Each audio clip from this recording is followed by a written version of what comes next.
দুইজনের ভালোবাসা সঠিক হলে যে ভালোবাসা পূর্ণতা পায়, এটা কোনো বইয়ের পাতায় লেখা নাই। দিনটা ছিল 2015 5-20 তারিখ। গল্পটা শুরু স্কুল থেকে। আমি ক্লাস 12 আর মেয়েটা ক্লাস 11। স্কুলের টিফিন সময় আমি প্রতিদিনের মতনই দোকানে আসলাম সিঙ্গারা কিনতে। দোকান থেকে সিঙ্গারা কিনে আমি আমার ক্লাসরুমে যাচ্ছি। ঠিক সিঁড়িতে ওঠার সময় মনে হচ্ছে আসমান থেকে নেমে আসা এক অচেনা পরী। আমি তার দিকে এমনভাবেই তাকিয়েছিলাম যে ভুলেই গেছি সিঁড়ি বেয়ে উঠছি। ঠিক ওই সময় আমার পাটা স্লিপ কেটে হাত থেকে একটা সিঙ্গারা পড়ে যায়। সিঙ্গারাটা গড়তে করতে একদম সিঁড়ির নিচে চলে যায়। আর আমার এসব আজব কাণ্ড দেখে মেয়েটির মুখে এক মায়াবী হাসি। মেয়েটির মায়াবী চেহারা দেখে যা পাগল হয়েছিলাম, তার থেকে হাজারো গুণ বেশি তার হাসিতে আসক্ত হয়েছিলাম।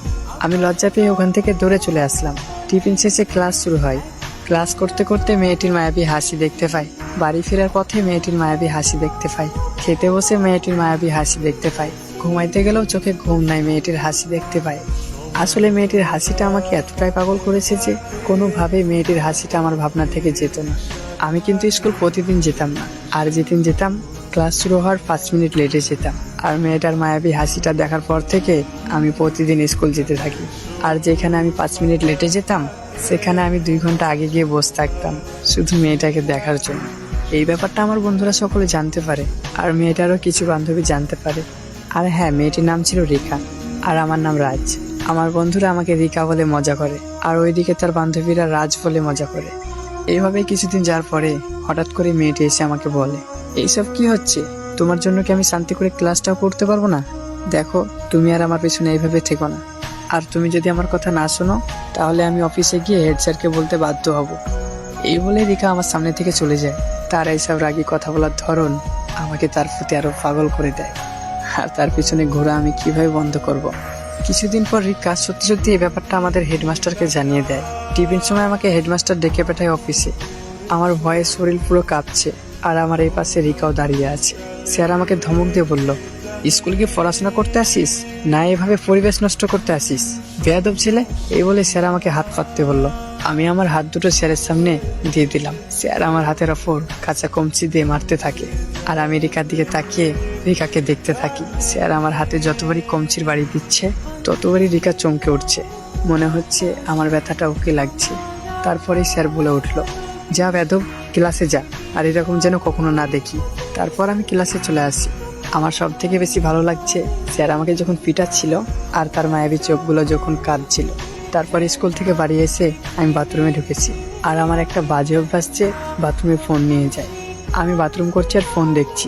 ঠিক ওই সময় একটা রং নাম্বার থেকে ফোন আসে। ফোনটা রিসিভ করা মাত্রই রিকার কণ্ঠ শুনতে পাই, আর আমাকে বলতে থাকে, সরি রাজ, আমি ভাবতে পারিনি স্যার তোমাকে এইভাবে মারবে। প্লিজ আমাকে ক্ষমা করে দিও, আমার না অনেক খারাপ লাগছে এই ব্যাপারটা। আর এদিকে ঘেমে আমার শরীর পুরো ভিজে গেছে। আমি সামনে পিছে কিছু না ভেবেই ফোনটা কেটে দিই। আসলে কখনো আমি কল্পনাও করতে পারিনি রিকা আমাকে ফোন করবে। ঠিক রাত 8টার সময়তে আমাকে রিকা আবার ফোন করে। তারপর ভয়ে ভয়ে ফোনটা আমি আবার রিসিভ করি। ফোনটা রিসিভ করা মাত্রই রিকার কণ্ঠ শুনতে পাই, আমার না ঘুম আসবে না তুমি যদি না ক্ষমা করো আমাকে। আমি সত্যি এরকমটা আগে কারোর সঙ্গে করিনি, প্লিজ আমাকে ক্ষমা করে দাও। এইভাবে আমাদের সম্পর্কটা আস্তে আস্তে গভীরে চলে যায়। ঠিক 3 বছর পরে পারিবারিক একটা আমাদের ঝামেলা হয়। তারপর আমাকে পুলিশে ধরে নিয়ে যায়। রিকা এই ব্যাপারটা জানতে পারেনি। পুরো 1 বছর আমি জেলে থাকি।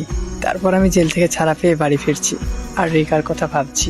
প্রিয় মানুষটার সঙ্গে 1 বছর দেখা হয়নি, কথা হয়নি। এইভাবে ভাবতে ভাবতে বাড়ি পৌঁছে যায়। বাড়ি এসে আবার বেরিয়ে পড়লাম আমি রিকার সঙ্গে দেখা করার জন্য। তাদের বাড়ির সামনে যাই। তারপর দেখি লাইটিং এ বাড়িটা সাজানো। ঠিক ওই সময়তেই রিকাকে দেখতে পাই, আর রিকাও আমাকে দেখতে পায়। রিকা আমার সামনে দৌড়ে এসে কান্না করতে করতে বলছে, তুমি এতদিন কোথায় ছিলে রাজ? আমি অনেক চেষ্টা করেছি তোমার সঙ্গে যোগাযোগ করার, আমি পারিনি। প্রতিটা দিন, প্রতিটা রাত ওই আকাশের দিকে তাকিয়ে আমি কেঁদেছি, তবুও তোমার দেখা আমি পাইনি। আমাকে তুমি নিয়ে চলো রাজ, আমি তোমার সঙ্গে যেতে চাই।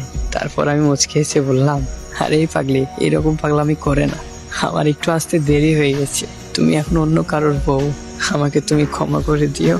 এই বলে তার কাছ থেকে আমি চলে আসি। রিকা কান্না করতে থাকে। তার মানে কি বোঝা গেল?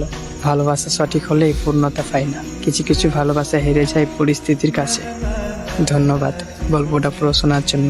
ভালো থাকবেন।